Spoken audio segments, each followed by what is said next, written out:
Hi, it's Kim Boon. We're down to the last hours before cooling off day, so I'm going to get to the quick and dirty on my take of Tampines GRC. Over the past 8 days, you had the chance to know the candidates, hear about the issues, the drama, and in this video, I'm only going to focus on the numbers. Because if you see them and overlay them with what you already know, I think you're going to find it quite enlightening as we go into election day this Saturday. Let me start by making a quick observation on the state of the opposition in Singapore. This advertisement for tonight's PAP rally gave me many food for thoughts about the progress of Singapore's opposition.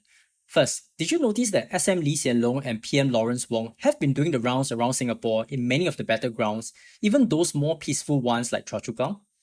A cynical person may say that the PAP is running scared, so they're sending in the big guns to bolster the troops. To me though, I think this is a realization of a key goal of the alternative parties in Singapore.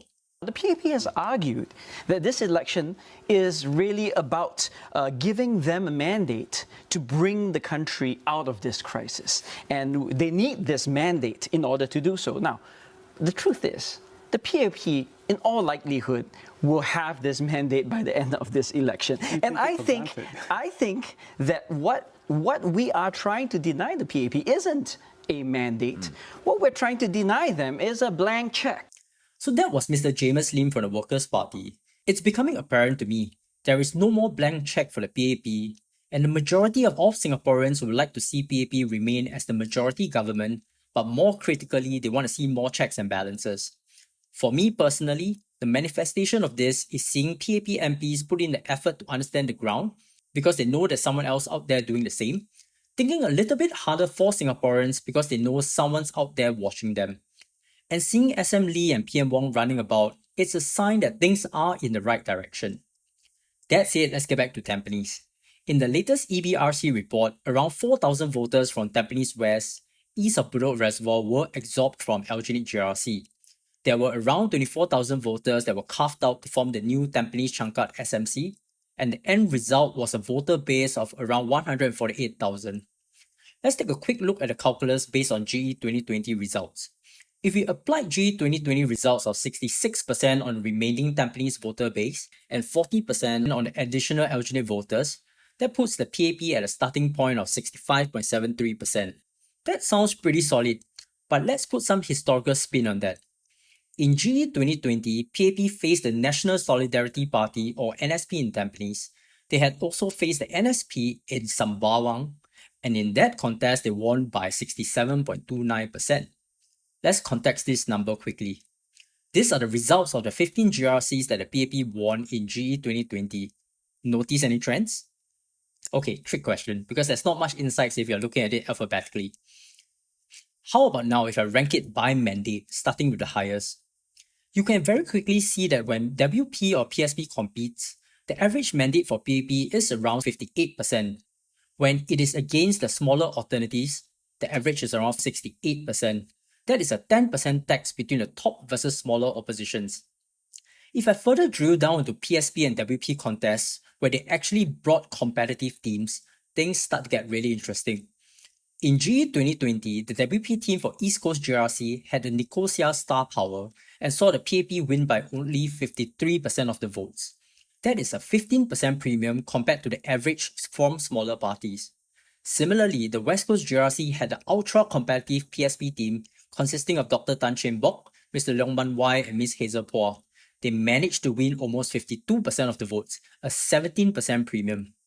So why am I telling you all of these numbers? We go back to the starting point again in Tampines. We discussed that the odds for PAP is 65.73%, all else equal.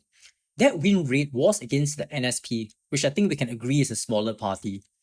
If we applied that 15 to 17% premium of an A-tier team onto that, we're looking at an even 50-50 odds for both PAP and WP in Tampines. In fact, I'm going to go as far as to say that the WP team is not simply A-tier. Mr. Michael Ding and Ms. Eileen Chong are standout candidates based on what I've seen in rallies and interviews. Mr. Faisal Manap enjoys an incredible popularity with the Malay community relative to Minister Masagos, in my opinion.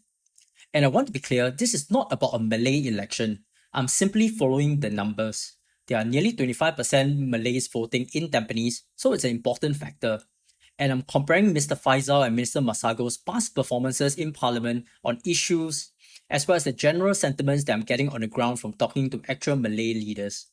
Mr. Ong Lu Ping, the man with expertise on the trending issues of mental health, even Mr. Jimmy Tan no pushover himself as the co-founder of an industrial equipment supply SME.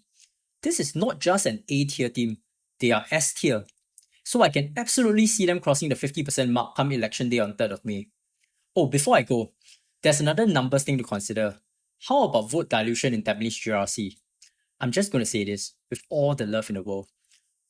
This is not a fight for the National Solidary Party or the People's Power Party, and I take heart with the Punggol East 2013 by-election where there was a four-way fight.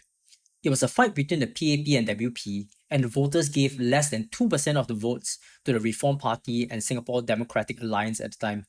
It's been more than 10 years since. Voters are smarter, getting more sophisticated.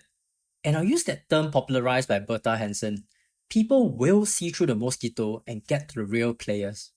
And it's with that hope that I end my quick and dirty take on Tampines GRC, where I see that the odds are slanted towards the Workers' Party. So what are your thoughts on Tampines? Let me know your comments in the comment section below. And do drop us a like and subscribe if this is something that you enjoyed. And until next time, this is our Red Dot Perspective.